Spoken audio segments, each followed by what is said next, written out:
আপনারা দেখছেন ওঙ্কার বাংলা, আপনাদের সঙ্গে আমি শান্তনু। লোকসভা ভোট কিন্তু আর কয়েকদিন বাদেই শুরু। আর এই লোকসভা ভোটে পশ্চিমবঙ্গে 42টা আসনের মধ্যে আইএসএফ, ইন্ডিয়ান সেকুলার ফ্রন্ট, কতটা প্রভাব ফেলতে পারবে। এবং আইএসএফ মানে কিন্তু যার নাম সবার আগে আসে, বিধায়ক, ভাঙড়ের বিধায়ক নওশাদ সিদ্দিকী। নওশাদ সিদ্দিকী কি আদৌ কোনো ফ্যাক্টর হবে? তার ভোটে দাঁড়ানো না দাঁড়ানো, তার দলের প্রেজেন্স কতটা প্রভাবিত করবে? মুসলিম ভোট কি ভাগ হবে? কে লাভবান হবে তাতে, তৃণমূল না বিজেপি? সেই জানতেই আমরা কিন্তু রাজপথে বেরিয়েছি। বিভিন্ন মানুষের সঙ্গে জিজ্ঞেস করব নওশাদ সিদ্দিকী কতটা ফ্যাক্টর। সঙ্গে থাকুন। नया पार्टी है और बंगाल में नया पार्टी आना चाहिए। जब तक कोई पार्टी आएगा नहीं मजबूत होके, फिर अगेंस्ट कोई अच्छा काम नहीं कर पाएगा। और काम करने के लिए एक सामने वाला थोड़ा हिट होना चाहिए, तब जाके काम ज़्यादा होता है। आपको ऐसा लगता है कि नौशाद सिद्दीकी एक फैक्टर होगा? हो सकता है, तृणमूल का और बीजेपी के बीच में हो सकता है। দেখুন এখন বাঙালি তো এখন মানে দুটোই তো এখন আছে, এখন মমতা দিদি নাহলে বিজেপি। এটা তো মানে এখন যে ভালো কাজ করে মানুষ, যদি জনগণ যেটা বুঝবে ভালো সেটা তাকেই চাওবে। হ্যাঁ মানে কথা আপনি বলছেন নওশাদ ফ্যাক্টর। আমার তো মনে হচ্ছে হওয়ার চান্স আছে। ঠিক আছে, নওশাদ সিদ্দিকী ভালো কাজ করছে। হ্যাঁ, বিভিন্ন জায়গায় শুনছি, সংবাদ মাধ্যমে, টিভিতে শুনছি। হ্যাঁ, তারপরে বুকমুখ আছে, কথা বলার মতো বুকমুখ আছে। এটাই হচ্ছে ব্যাপার। পলিটিক্স নিয়ে তো আমি কিছু বলতে পারবো না স্যার, সোজা কথা, আমি কিছু বলতে পারবো না। আমরা বিজনেসম্যান, বিজনেস করছি বাস। নওশাদ সিদ্দিকী যদি ভোটে দাঁড়ায় তাহলে কি ফ্যাক্টর হবে মনে করছেন আপনি?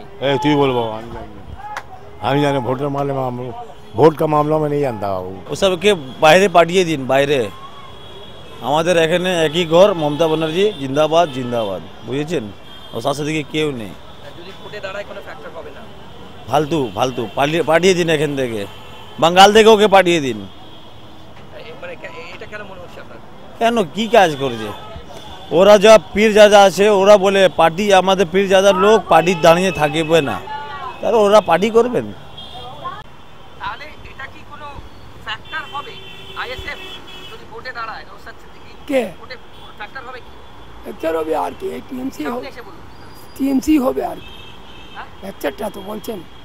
নওশাদ ভোটে দাঁড়ালে হ্যাঁ, এটা কি কোনো ফ্যাক্টর? মানে তৃণমূল আর বিজেপির কাছে কোনো ফ্যাক্টর? মানে ভোট কি ভাগ হবে? ভাগ হবে একটু। भाग होगी। माने चुनाव तो जीते हुए आ रहे हैं ना। हाँ, अगर वो इस चुनाव में अगर कैंडिडेट होता है, हाँ, तो ये फैक्टर होगा, मुस्लिम वोट क्या डिवाइड हो जाएगा? विवाद नहीं कितना नुकसान हो सकता है? किससे अवैसी के बारे में बात क्या? नौशद सिद्दीकी। ओहो, सिद्दीकी ना, नुकसान कोई खास नहीं होगा।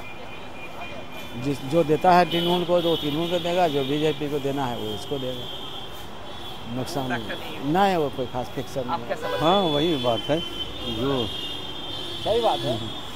जब बात আমরা বেশ কিছু জায়গা ঘুরলাম, সংখ্যালঘু অধ্যুষিত যে জায়গাগুলো সেগুলো ঘুরলাম এবং বিভিন্ন মানুষকে জিজ্ঞেস করলাম যে আইএসএফ নওশাদ সিদ্দিকী ভোটে দাঁড়ালে কতটা ফ্যাক্টর হবে।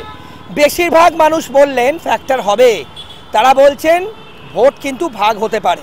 এবার বড় প্রশ্ন, কোন দল, তৃণমূল না বিজেপি না বামফ্রন্ট, কোন দল এর জন্য লাভবান হবে এবং কারা ক্ষতিগ্রস্ত হবে, সেটা বলবে সময় এর একমাত্র উত্তর।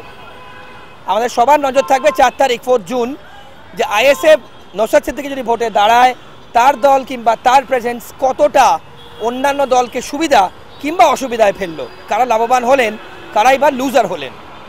আমাদের সবার চোখ থাকবে সেদিকে। আপাতত ক্যামেরায় রবি দত্তর সঙ্গে শান্তনু, ওঙ্কার বাংলা।